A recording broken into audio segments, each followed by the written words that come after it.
Now you might think that most of the corners in a house would be right angles, that is pretty much perfect 90 degrees. But the fact is, old house or new, most of the corners are something other than that.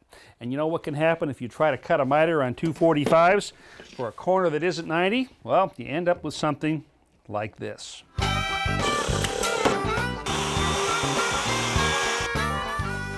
That's very nice.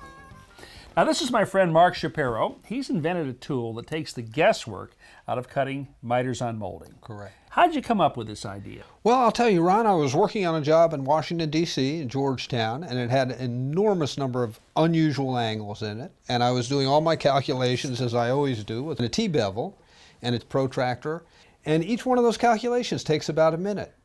So in the hundreds of cuts in the course of a day, I thought it would be a great advantage to have a tool that would do it instantly. So for a pro, it'll save time. What about for someone who's just getting started doing woodwork? I think it would be even more important to have the tool because the math that's required is very confusing. On a miter saw, when you're cutting a 90-degree cut, the miter saw reads 0.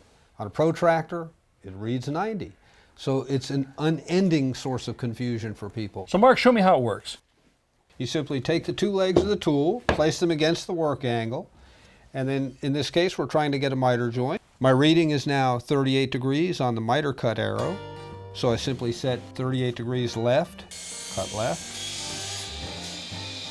set 38 degrees right, cut right,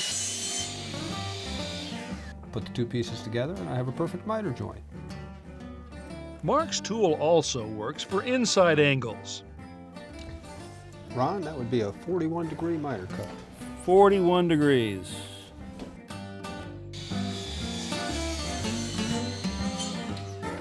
Well, for me at least, it often takes a lot of trial and error to get a fit like this. Even when it comes to wide baseboards, it's just a matter of reading the gauge and setting the saw up for a bevel cut at the angle indicated. No need for guesswork here.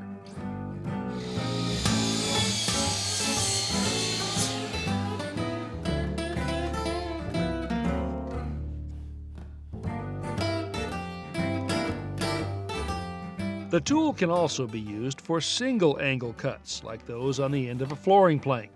For this, the inside scale is read.